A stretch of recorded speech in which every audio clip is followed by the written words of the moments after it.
Hello, dear listener, and welcome. As the day begins to softly fold itself into night, and the world outside grows hushed, let us journey together, gently, into a realm of ancient whispers and profound stories. Tonight we will explore a concept that has shaped human understanding since the very dawn of consciousness, the concept of myth. Take a slow, deep breath with me now, feel the air fill your lungs, and then release it, letting go of any tension, any lingering thoughts of the day. Allow your mind to drift, to open itself to the gentle flow of narrative, as we delve into the intricate tapestry of myth. When we hear the word myth, in our everyday conversations, it often carries a particular implication, doesn't it? We might use it to describe a widely held belief that simply isn't true, a misconception, a popular falsehood. Oh, that's just a myth, we might say, dismissing something as untrue or fabricated. And in that ordinary sense, we focus on the veracity, or lack thereof, of a particular tale. But tonight, dear friend, I invite you to set aside that everyday understanding, and to embrace a much richer, a much more profound perspective. For scholars, for those who truly delve into the heart of human culture and history, the term myth transcends the simple question of truth or falsity. For them, for us, as we explore this together, a myth is not about whether a story literally happened, but about what that story does. Imagine, if you will, a powerful river flowing steadily through the landscape of a society. This river nourishes the land, shapes its contours, and provides sustenance for all who live by its banks. This river is like myth. It is a fundamental genre of folklore, a collection of narratives that play an absolutely essential, foundational role in a society's very being. The truth, in a historical or scientific sense, of the events within these narratives is, surprisingly, entirely irrelevant to determining whether they constitute a myth. What matters is their deep, abiding significance. Think for a moment about why this might be so. From a philosophical standpoint, human beings are creatures of meaning. We seek to understand our place in the cosmos, the purpose of our existence, the origins of our traditions, and the values that bind us together. Science offers one powerful way to answer these questions, providing empirical data and testable hypotheses. But before science, and indeed, alongside science, humanity has always turned to narrative. Stories are the vessels in which we carry our deepest understandings, our fears, our aspirations, and our collective wisdom. Scientifically, our brains are wired for narrative. We naturally seek patterns, cause and effect relationships, and coherent stories to make sense of a complex and often chaotic world. A well-constructed narrative, even one that defies empirical verification, can provide a powerful cognitive framework. It helps us organize information, remember important lessons, and anticipate future events within the context of our cultural understanding. These stories act as cognitive anchors, giving shape and stability to our perception of reality. They allow complex societal structures and abstract concepts to be remembered, transmitted, and understood across generations, often more effectively than dry factual accounts. These profound narratives, these myths, are often embraced and endorsed by both religious and secular authorities within a society. They can be tales of natural phenomena, explaining the cycles of the seasons, the movement of the stars, or the fury of a storm. Or, just as often, they are supernatural in character, involving divine beings, miraculous interventions, or forces beyond human comprehension. The distinction between natural and supernatural in ancient societies was often fluid, reflecting a worldview where the sacred permeated every aspect of existence. Many cultures do not separate their myths, legends, and what we might call history into distinct categories as rigidly as we sometimes do in the modern West. Instead, they often group these narratives together, considering myths and legends to be factual accounts of their remote, foundational past.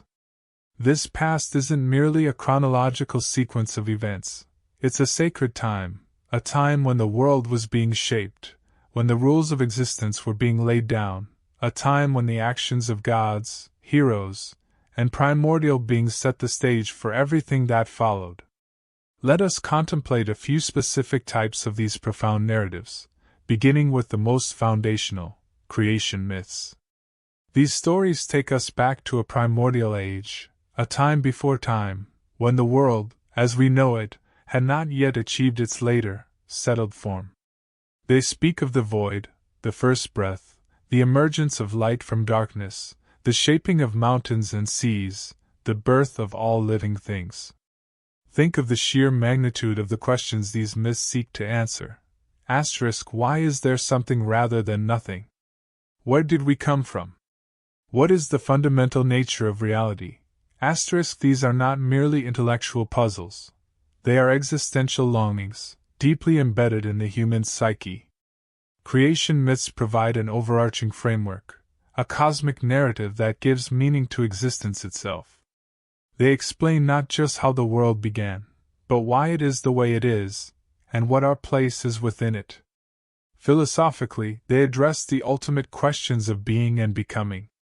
Scientifically, while our modern cosmology offers the Big Bang theory as a model for the universe's origin, this theory, in its own way, functions as a powerful, explanatory narrative, striving to answer the same deep questions, albeit through different methodologies. Both creation myths and scientific cosmologies attempt to construct a coherent story about the universe's beginning, satisfying our innate curiosity and need for understanding. Then we have origin myths. These narratives narrow their focus from the cosmic to the cultural, explaining how a society's particular customs, institutions, and taboos were established and, crucially, how they were sanctified.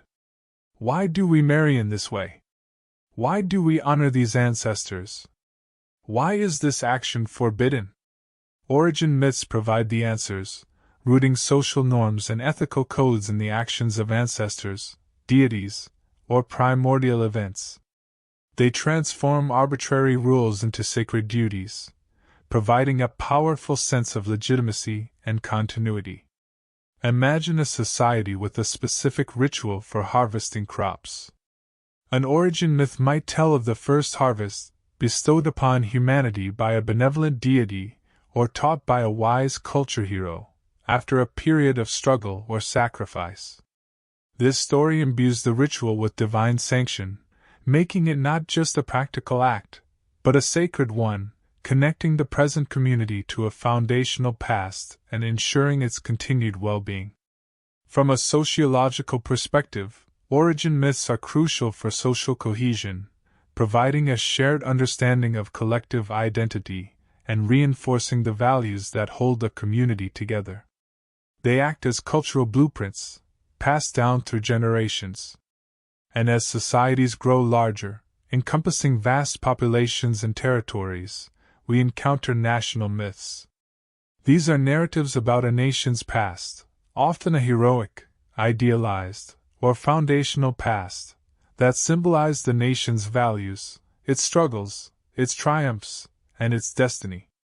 They forge a collective identity, unifying diverse peoples under a shared banner of historical memory, even if that memory is shaped and filtered through the lens of national aspiration. Think of the stories of founding fathers, epic battles, or arduous journeys that define a nation's self-perception. These myths cultivate a sense of belonging, a shared sense of purpose, and often, a moral framework for national action. They are vital for group cohesion, allowing individuals to feel part of something larger than themselves. However, their power can also be double-edged, as they can sometimes create exclusive identities, distinguishing us from them, or romanticize historical events in ways that obscure uncomfortable truths. Yet, their function in binding communities together and providing a shared sense of meaning and direction is undeniable. There is a profound, complex, an often symbiotic relationship between the recital of myths and the enactment of rituals. Myths are not just stories to be told, they are often stories to be lived. Rituals frequently serve as dramatizations or reenactments of mythical events, bringing the sacred past into the present. When a community performs a ritual, they are not simply mimicking an ancient action, they are, in a very real sense, participating in the myth itself, making its power and its lessons tangible and immediate. Consider a myth that tells of a deity's journey through the underworld and subsequent resurrection. A ritual might involve a symbolic descent and ascent, perhaps through initiation rites, or seasonal festivals celebrating rebirth. Through such enactment, the participants embody the mythical narrative, internalizing its meaning, experiencing its transformative power. The myth provides the script, the meaning, the why. The ritual provides the performance, the experience, the how. This intertwining reinforces both the belief system and the communal bonds, creating a holistic experience that is far more potent than either element in isolation. From a psychological standpoint, rituals provide a powerful means of emotional expression, catharsis, and collective identity reinforcement, all anchored by the underlying myth. Now let us turn our attention to the very word myth itself, and trace its gentle journey through time and language, for its etymology reveals a fascinating evolution of meaning. The word myth comes to us from ancient Greek, from the word mythos, mythos.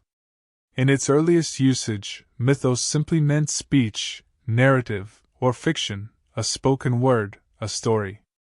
It was quite broad in its scope. From this root, we also find the ancient Greek mu upsilon theta omicron lambda omicron gamma alpha, mythologia. This word combines mythos with the suffix lambda omicron gamma alpha, logia, which means study or discourse. So, mythologia literally meant story, legends, or storytelling. It was a general term. Indeed, the great philosopher Plato used mythologia as a general term for any kind of fiction or storytelling, without necessarily implying a judgment of truth or falsity. It was simply about the act of crafting and sharing narratives. This Greek word then began its slow, deliberate journey into other European languages. It was adapted into English in the early 19th century, but in a much narrower, more specialized sense than Plato's broad definition. It became a scholarly term for a traditional story, especially one concerning the early history of a people or explaining a natural or social phenomenon, and typically involving supernatural beings or events. Here we see the specific elements we've been discussing: tradition, origins, explanation, and the often supernatural cast of characters. This shift reflects a growing scholarly interest in categorizing and analyzing traditional narratives with a more focused lens. Before the English adoption of myth, in this specific sense, the Greek term mythologia had already been borrowed into late Latin. A notable example is found in the title of the 5th century Latin author Fabius Plancide's Fulgentius work, Mythology. In this context, it was used to denote what we now refer to as classical mythology, those rich, intricate Greco-Roman ideological stories involving their pantheon of gods. What is particularly interesting is that Fulgentius's mythology explicitly treated its subject matter not as true events to be believed literally, but as allegories requiring interpretation. He saw them as symbolic narratives veiled others rather than historical facts. This perspective, even in late antiquity, shows an understanding of myth's deeper, non-literal meaning. From Latin, the term made its way into Middle French as mythology. And whether directly from French or continuing its journey from Latin usage, English adopted the word, mythology, in the 15th century. Initially, it carried meanings such as the exposition of a myth or myths, the interpretation of fables, or a book of such expositions. John Lydgate's Troy book from around 1425 provides one of the earliest attestations in English.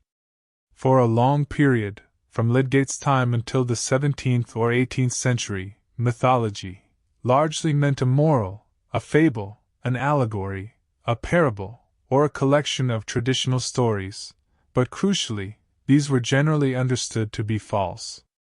This is a significant pivot in the word's meaning, from a general storytelling to a story that is specifically not factual. It was then applied to similar bodies of traditional stories among other polytheistic cultures around the world, solidifying this sense of traditional, often ancient, and non-literal narratives. It's a curious linguistic detail that mythology actually entered the English language before the singular myth. Johnson's Dictionary, a monumental work of the 18th century, for example, contains an entry for mythology, but not for myth. Indeed, the direct Greek loanword mythos, with its plural mytha, and the Latinate mythus, with its plural mythi, both appeared in English even before the first recorded example of myth itself, which only emerged in 1830. This slow, gradual absorption of the concept, first through the collection and study of stories, mythology, and then later through the singular narrative unit, myth, reflects a deepening engagement with these powerful tales. As we continue our exploration, let us consider the characters who inhabit these mythical realms and the structure of their extraordinary tales. The main protagonists in myths are usually not ordinary humans, but beings of immense power and significance. We find gods, with their divine majesty and often very human flaws, demigods straddling the line between the mortal and the immortal, and a host of other supernatural figures, spirits, monsters, culture heroes, and tricksters. Sometimes, the narratives feature humans, but often they are exceptional humans, perhaps the first ancestors, or heroes blessed with divine favor. Animals, too, or fascinating combinations of human and animal forms, frequently play pivotal roles, embodying primal forces or ancient wisdom. This stands in contrast to legends, which are often distinguished from myths by their focus. While myths deal with gods and the foundational events of a remote, often timeless past, legends tend to feature stories of everyday humans, though often leaders, kings, or notable figures, and are usually set in a past that, while still distant, feels closer to a recognizable historical reality, even if embellished. Myths, by contrast, generally have no historical basis in the conventional sense, and are set in a world so far removed, so different from the present, that its rules and inhabitants operate on a fundamentally different plane of existence. It is a world before our world, a time of creation and shaping, where the boundaries between the possible and the impossible are dissolved. This remote past is a liminal space, a conceptual realm where the ordinary rules of causality and time might not apply. It is precisely because these stories are set in such a world, often peopled by extraordinary beings, that they can address the profound questions of origin and purpose without being constrained by the historical or scientific scrutiny we apply to our present reality. They exist in a domain where meaning takes precedence over verifiable fact, allowing for explanations that resonate deeply with the human spirit. Now, let us gently turn our attention to how S. Cholars, after much deliberation and study, have attempted to formally define this elusive yet essential concept. Definitions of myth can vary to some extent among academics, reflecting the multifaceted nature of the subject, but some key perspectives emerge. One widely cited definition comes from the Finnish folklorist Lauri Honko. He offers a comprehensive view, describing myth as a story of the gods, a religious account of the beginning of the world, the creation, fundamental events, the exemplary deeds of the gods as a result of which the world, nature and culture were created together with all parts thereof and given their order, which still obtains. A myth expresses and confirms society's religious values and norms. It provides a pattern of behavior to be imitated, testifies to the efficacy of ritual with its practical ends and establishes the sanctity of cult. Hanko's definition emphasizes the functional aspect of myth. It's not just a story, it's a living, breathing component of a society's structure. Notice how he connects myth to the beginning of the world, the creation, and fundamental events. These are the foundational narratives that explain how everything came to be, and how it came to be in a particular order. That phrase, which still obtains, is particularly potent. It suggests that the order established in mythical time continues to govern the present world.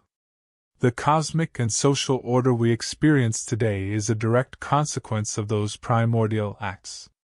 Furthermore, Hanko highlights myth's role in affirming religious values and norms, providing a pattern of behavior to be imitated. Myths are moral compasses, guiding individuals and communities toward actions deemed appropriate and virtuous within their cultural framework. They aren't just entertainment, they are instruction. And crucially, he links myth to ritual, stating it testifies to the efficacy of ritual with its practical ends and establishes the sanctity of cult. This underscores the profound connection we discussed earlier. Myths give meaning to rituals, while rituals bring the myths to life, validating their power and truth within the community's experience. Through myth, a cult, a system of religious veneration, gains its sacred authority and its enduring power. Another insightful definition comes from myth criticism theorist and Professor José Manuel Losada. He introduces the concept of cultural myth criticism, which seeks to understand myth from inside, meaning to analyze it only as a myth, without imposing external judgments or interpretations that distort its intrinsic nature. Losada defines myth as a functional, symbolic and thematic narrative of one or several extraordinary events with a transcendent, sacred and supernatural referent, that lacks, in principle, historical testimony, and that refers to an individual or collective, but always absolute, cosmogony or eschatology. Losada's definition echoes Hanko's functional aspect, but adds layers of symbolic and thematic depth. He highlights the extraordinary events and the transcendent, sacred and supernatural referent, emphasizing that myths touch upon realms beyond the ordinary, connecting humanity to the divine, the sacred, and the awe-inspiring. His explicit mention of the lack of historical testimony reinforces the scholarly understanding that literal truth is not the primary criterion. What's truly compelling is his emphasis on myth referring to an individual or collective, but always absolute, cosmogony or eschatology. This points to myth's engagement with ultimate concerns, the absolute beginning of the world, cosmogony, or its absolute end, eschatology. Myths frame the largest possible narratives about existence, providing meaning not just for a community's daily life, but for its ultimate destiny and the fate of the cosmos. They tap into universal human concerns about beginnings and endings, creating a sense of meaning within the vastness of time and space. Finally, let's consider the holistic myth researched by Assyriologist Annette Skoll and classic philologist Christian Skoll. Their work suggests that a myth can be defined as an Erzählstoff, narrative material, which is polymorphic through its variants and, depending on the variant, polystratic, an Erzählstoff in which transcending interpretations. While the provided text cuts off here, the beginning of their definition offers profound insights. The term Erzählstoff, narrative material, suggests that myth isn't a single, fixed story, but rather a flexible body of narrative content. The concept of being polymorphic through its variants is crucial. It means myths are not static, they exist in many forms, adapting and changing as they are told and retold across different times, places, and communities. A single myth might have numerous versions, each slightly different, each emphasizing different aspects or conveying different nuances. This adaptability is a hallmark of living folklore. And the idea of being polystratic means many-layered. Myths accumulate layers of meaning over time. A story told in one era might acquire new interpretations, new symbolic weight, or new philosophical resonance in a later era, reflecting changing societal concerns or intellectual developments. This dynamic, evolving nature is what allows myths to remain relevant and powerful across millennia. They are not museum pieces. They are living narratives that continue to speak to new generations, offering transcending interpretations that connect humanity to something larger than itself. So, when we bring these scholarly perspectives together, what grand picture of myth emerges, dear listener? It is a picture of a genre of narrative that is profoundly functional, providing meaning, order, and identity for individuals and entire societies. It is symbolic, speaking in a language of metaphor and archetype that transcends literal interpretation. It is transcendent, connecting humanity to the sacred, the divine, and the ultimate mysteries of existence. It is foundational, addressing the absolute beginnings and implicitly, the ends of the world and human experience. And it is dynamic, a living body of narrative material that adapts, evolves, and accrues layers of meaning over time, continuing to resonate with the deepest yearnings of the human heart. In a world increasingly dominated by scientific explanations and empirical data, it might be tempting to dismiss myths as relics of a less enlightened past. But to do so would be to miss their enduring power and their profound importance. Myths, in their scholarly sense, are not merely untrue stories. They are the foundational narratives through which humanity has always sought to understand itself, its world, and its place in the cosmos. They are the stories that give us our values, our customs, our sense of identity, and our connection to something larger and more ancient than ourselves. Even today, in our seemingly rational and scientific age, we continue to create and live by narratives that, when viewed through this scholarly lens, bear a striking resemblance to the myths of old. We tell stories about national heroes, about the origins of our technological progress, about the values that define our communities. These stories, whether we call them history, tradition, or popular culture, serve a similar function. They provide meaning, coherence, and a shared understanding of who we are and where we are going. The human need for story, for meaning, for connection to a profound, structuring narrative, remains as strong as ever. As you drift now, gently, into the quietude of sleep, consider the myths that shape your own understanding of the world. Perhaps not the gods and goddesses of ancient lore, but the stories you tell yourself, the values you live by, the narratives that give your life shape and meaning. These, too, in their own way, are part of the vast, intricate tapestry of human myth-making. Let the weight of these thoughts settle softly upon you, like a comforting blanket. Allow the calming insights into the depth of human storytelling to quiet your mind. May you find peace in the knowledge that you are part of an ancient, ongoing narrative, a participant in the grand, mythic journey of humanity. Breathe slowly, deeply. Let your muscles relax, your thoughts soften. The world of stories, of profound meaning, of ancient wisdom, now cradles you. Rest well, dear listener, and may your dreams be filled with gentle, meaningful tales. Good night.